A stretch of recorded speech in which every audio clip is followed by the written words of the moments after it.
Hello, this is Sakamoto 301, and this is my Chivalry Medieval Warfare Weapon Guide. In this episode, we'll be covering the first of the bastard swords for the Vanguard class, the Greatsword. A quick apology for last week. I fell incredibly ill last Thursday, and alas, I could not upload. I'm feeling slightly better this week. You may notice my voice is a little bit disturbed, but otherwise, I will keep the current Thursday upload slot and upload regularly. Anyway, with that quick disclaimer out of the way, let's get started.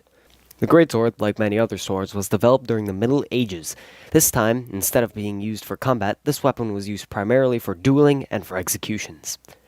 Due to its rather varying hilt size, it can be remarkably similar to the hand-and-a-half sword, or bastard sword as it's commonly known. The one in game, however, is considered a bastard sword, but given the fact that you cannot use this weapon one-handed, it is not really a bastard sword.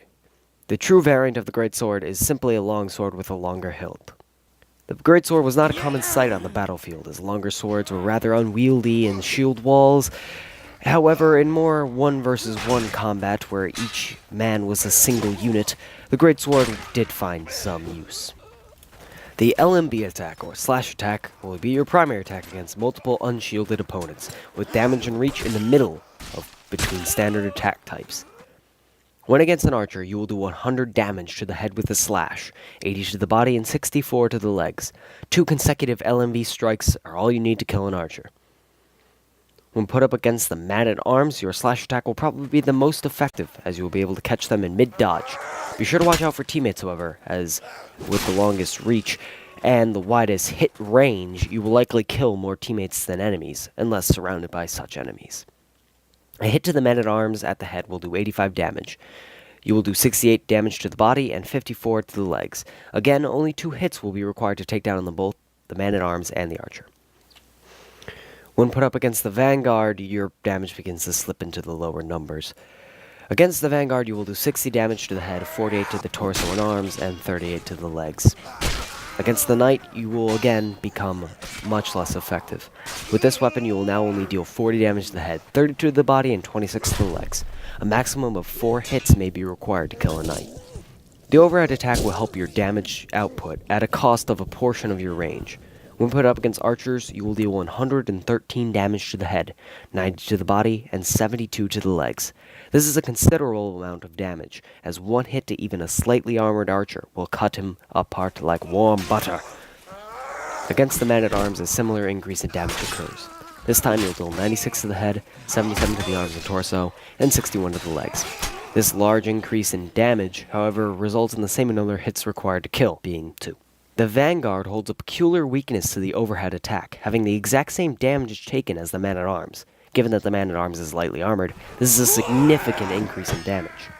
You're going from a 3-hit kill to a 2-hit kill against the Vanguard.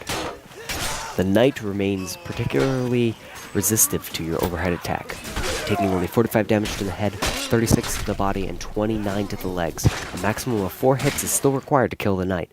However, given the slash's longer reach, I would prefer the slash over the overhead.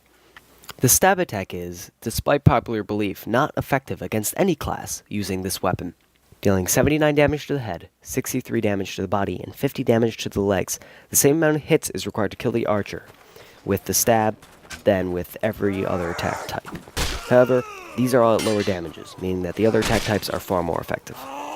The man-at-arms receives a further reduction in damage, this time only dealing 70 to the head, 56 to the torso and arms, and 45 to the legs.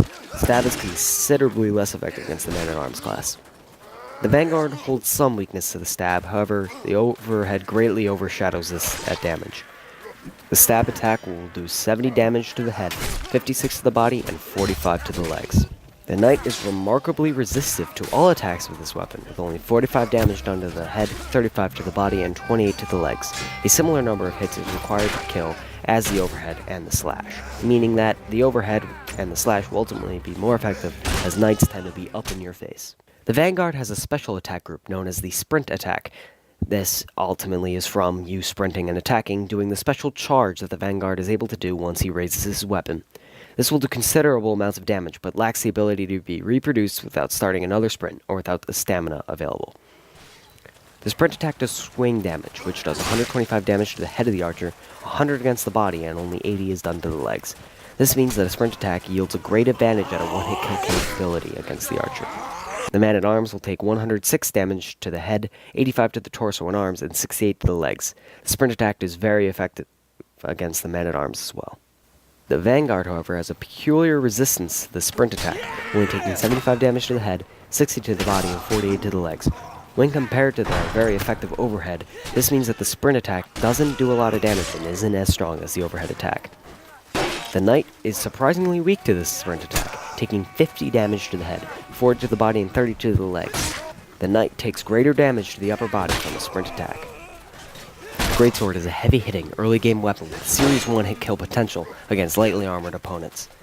It is this heavy-hitting trait that will be the basis of our class to get you right into the thick of the action. For the primary slot, you will use the Greatsword. For the secondary slot, the War Axe will deal the greatest amount of damage out of all the secondaries from a sprint attack. In the special slot, the Throwing Knife will provide you a greater starting supply. Also, a hit with a Throwing Knife and a follow-up overhead will make short work of almost any opponent.